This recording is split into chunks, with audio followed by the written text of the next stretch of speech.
cuplikan lebih lanjut tentang pekerjaan FPV unit Rusia. Rusia memang belakangan rutin menggunakan drone FPV atau peledak untuk menghabisi musuh.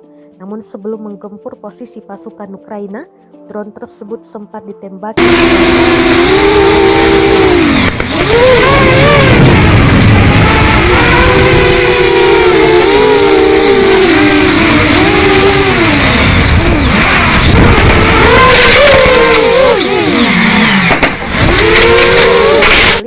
Akan diselesaikan tidak peduli berapa lama waktu yang dibutuhkan. Selain menghilangkan ancaman terhadap keamanan Rusia, tujuannya termasuk demilitarisasi dan denasifikasi Ukraina serta perlindungan penduduk di Donbas.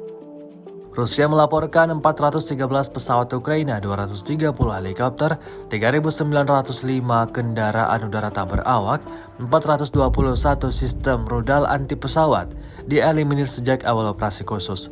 Sementara itu dari kubu Kiev, Kementerian Pertahanan Ukraina melaporkan 580 tentara Rusia dieliminir dalam sehari terakhir.